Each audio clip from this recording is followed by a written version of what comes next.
Halo sahabat-sahabat pembelajar semuanya, selamat datang di Zainal Arif Channel. Pertemuan ini kita akan membahas tentang pembentukan kata. Kosakata dalam bahasa Indonesia terbentuk melalui berbagai proses yang disebut proses morfologi. Untuk itu, tonton terus video ini hingga selesai agar kamu memiliki pemahaman dan pengetahuan tentang proses morfologi.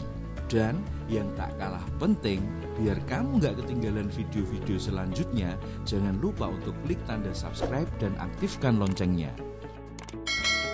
Kemudian like, komen, dan share melalui media sosial kamu agar kita bisa terus berbagi informasi dan kebaikan di Zainal Arif Channel. Baik sahabat-sahabat semuanya, kita kenali dulu apa yang disebut morfem. Morfem merupakan satuan gramatikal terkecil yang mempunyai makna yang dapat berupa imbuhan ataupun kata. Ada morfem bebas dan ada morfem terikat. Morfem bebas secara potensial dapat berdiri sendiri dalam satu kalimat. Misalnya makan, kursi, bola, dan sebagainya.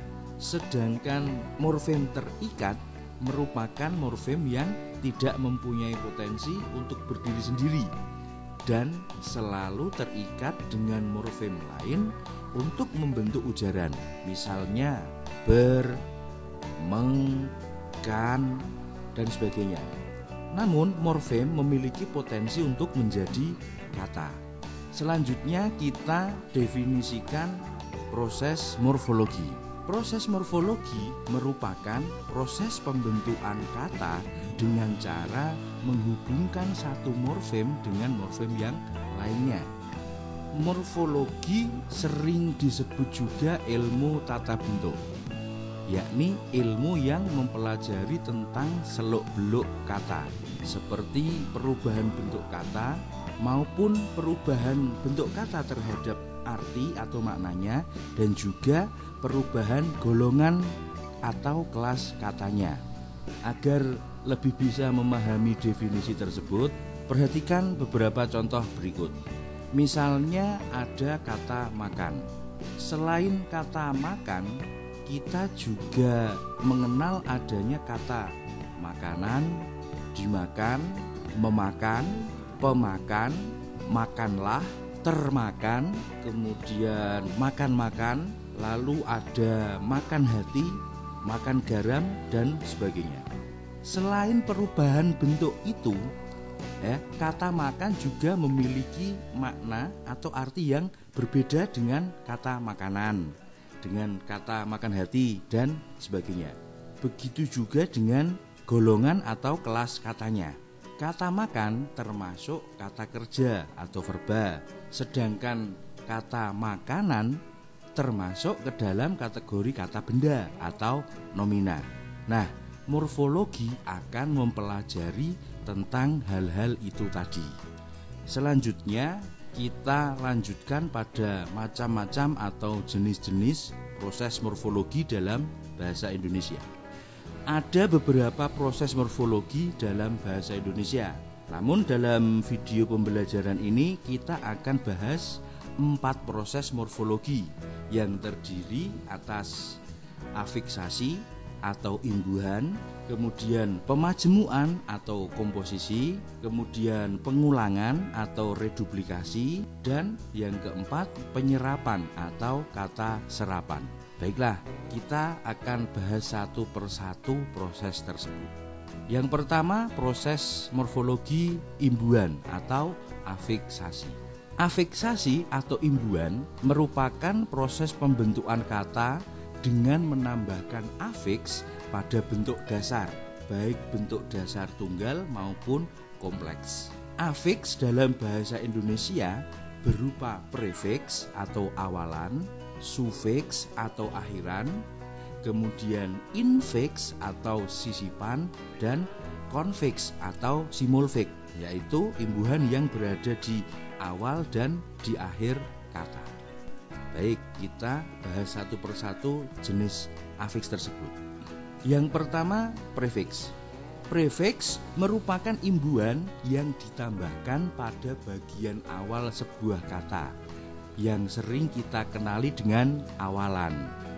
Macam-macam prefix antara lain me, pe, di, ber, ter, ke, per, dan se.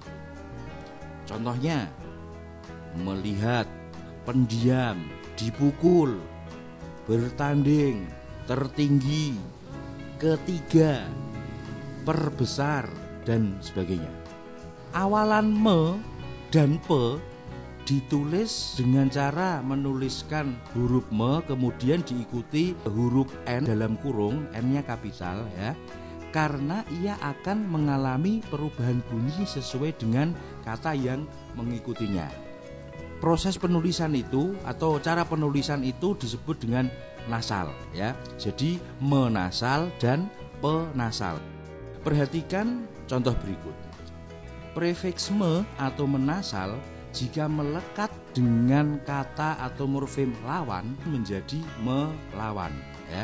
Maka dari itu prefix me menjadi me atau berubah menjadi me.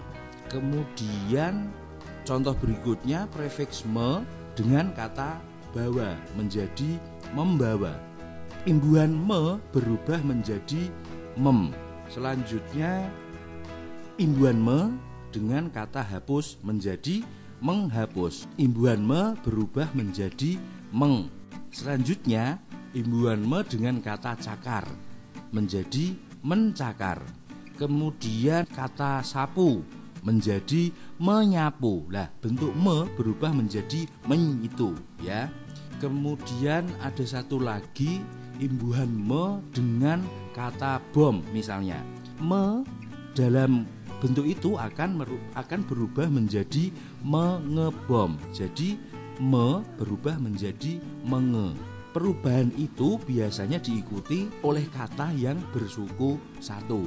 Mengebom, mengelas, mengelap, dan sebagainya. Nah, perubahan-perubahan seperti itu dinamakan alomorf. Dengan kata lain, alomorf merupakan variasi perubahan bunyi bahasa karena distribusinya dengan bentuk lain. Alomorf ini atau variasi perubahan bunyi ini juga terjadi pada afiks penasal, kemudian ber dan ter. Contoh, kata ber dengan kata renang menjadi berenang, ber menjadi be. Kemudian ber dengan kata ajar menjadi belajar, prefix ber menjadi bel. Selanjutnya, kata yang mengalami proses ini mengalami perubahan bentuk kata, arti kata, dan golongan atau kategori kelas kata. Contohnya kata sapu ya. Setelah mendapatkan imbuhan menasal tadi ya, kata sapu berubah bentuk menjadi menyapu. Maknanya juga berubah. Yang semula kata sapu itu bermakna semacam alat kebersihan gitu ya, menjadi melakukan tindakan menyapu. Begitu juga dengan golongan atau kategorinya. Kata sapu semula berkategori kata benda atau nomina, sedangkan menyapu kategorinya termasuk kata kerja atau verba. Berikutnya kita buat contoh kalimat dengan menggunakan prefix. Misalnya kata atau imbuhan me dengan kata lawan menjadi melawan. Timnas Indonesia akan melawan Timnas Singapura pada pertandingan malam nanti. Contoh yang kedua misalnya imbuhan ter dengan kata jatuh. Adik terjatuh dari sepeda. Contoh yang lain silahkan sahabat-sahabat buat sendiri. Kemudian yang kedua sufiks. Sufiks merupakan imbuhan yang ditambahkan pada bagian akhir kata atau sering disebut akhiran. Macam-macam sufiks antara lain an, kan, i, kah, nya, wan, lah, wati, wi, dan sufiks yang melekat pada kata asing serapan, ya. Misalnya al, iyah, isasi dan sebagainya itu. Contoh kata dengan penambahan sufiks, misalnya kata jalan dengan akhiran an menjadi jalanan. Kemudian kata ambil dengan akhiran kan menjadi ambilkan. Kemudian ada kata cabut dengan akhiran i menjadi cabuti. Kemudian contoh berikutnya kata sudah dengan akhiran kah, sudahkah, seperti itu. Kemudian kata niat dengan akhirannya misalnya menjadi niatnya. Berikutnya kata seni dengan akhiran man menjadi seniman dan lain sebagainya. Secara umum, sufiks tidak mengalami perubahan bunyi atau alomorf seperti prefiks tadi. Namun, kata yang mengalami proses ini dapat mengalami perubahan bentuk kata, perubahan arti atau maknanya, dan juga dapat berubah golongan atau kategori katanya. Misalnya kata makan, setelah mendapatkan akhiran an berubah bentuk menjadi makanan. Secara makna juga berbeda, yakni makan berarti katakanlah memasukkan sesuatu ke dalam mulut kemudian mengunyah dan menelannya, begitu ya. Sedangkan kata makanan bermakna segala sesuatu yang dapat dimakan. Demikian pula pada golongan atau kategorinya. Kata makan termasuk kata kerja atau verba, sedangkan makanan termasuk kata benda atau nomina. Selanjutnya kita buat contoh kalimat dengan menggunakan sufiks. Misalnya kata sesal dengan akhiran i menjadi sesali. Jangan lagi kau sesali keputusanmu. Untuk contoh-contoh yang lain silakan sahabat-sahabat buat sendiri. Selanjutnya ada imbuhan yang terletak di tengah-tengah kata dasar atau diselipkan di tengah kata dasar, yaitu infiks atau sisipan. Contoh infiks dalam bahasa Indonesia antara lain dan in. Misalnya ada kata gigi mendapatkan sisipan menjadi gerigi. Kemudian kata tunjuk dengan sisipan menjadi telunjuk. Lalu kata gembung dengan sisipan menjadi gelembung. Kata luhur dengan imbuhan infiks menjadi leluhur. Selanjutnya kata guruh dengan sisipan menjadi gemuruh. Kata jari dengan sisipan menjadi jemari. Lalu sisipan in ya. Misalnya kata sambung menjadi sinambung. Misalnya dalam kalimat adik suka bermain gelembung air. Kemudian contoh yang kedua, jemari tangan penari itu sangat gemulai dan sebagainya. Baik, sekarang jenis afiks yang keempat, yaitu konfiks dan simulfiks. Konfiks dan simulfiks merupakan imbuhan yang terletak di awal dan di akhir kata yang dilekatinya. Akan tetapi keduanya memiliki perbedaan. Yang dimaksud konfiks yaitu dua afiks yang merupakan satu kesatuan. Konfiks dalam bahasa Indonesia antara lain ke-an, pe-an, per-an, dan ber-an. Contoh kata berkonfiks antara lain kecamatan, ya, keburuan, keadilan, pendinginan, berseraan, bertebaran, dan sebagainya. Proses melekatnya konfiks ini terjadi secara bersamaan.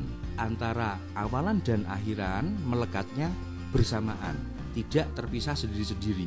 Karena apa? Kalau misalnya kata adil ditambahkan ke dulu menjadi keadil, atau akhiran dulu dengan menjadi kata adilan, maka kata keadil atau adilan itu tidak diterima dalam bahasa Indonesia, sehingga proses melekatnya terjadi secara bersamaan.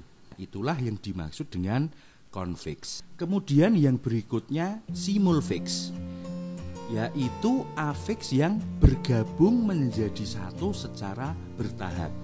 Simulfiks dalam bahasa Indonesia antara lain mekan, mei, ya, memperkan, memperi, kemudian berkan, terkan, perkan, dan senya. Contoh simulfiks ini antara lain mendengarkan, membacakan, menciumi, mempertaruhkan, dan sebagainya. Kita ambil contoh salah satu kata saja, misalnya kata membacakan.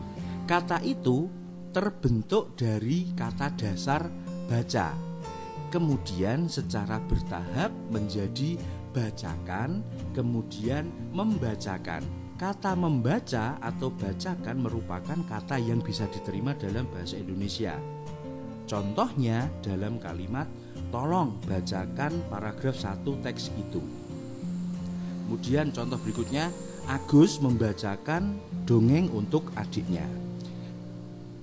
Kemudian timbul pertanyaan, imbuhan mana yang melekat terlebih dahulu? Nah, jadi untuk mengetahui proses melekatnya, mana yang melekat lebih dahulu, kita sesuaikan dengan kedekatan maknanya.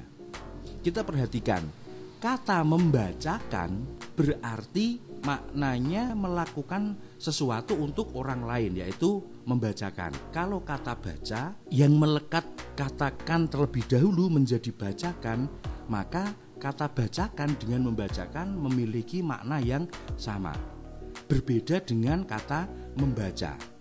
Kalau begitu, dalam proses pembentukan kata membacakan terjadi dari kata baca kemudian mendapatkan akhiran secara simulfik, ya, berupa akhiran kan dulu menjadi bacakan, kemudian ditambah awalan atau prefix me tadi, ya, menjadi membacakan.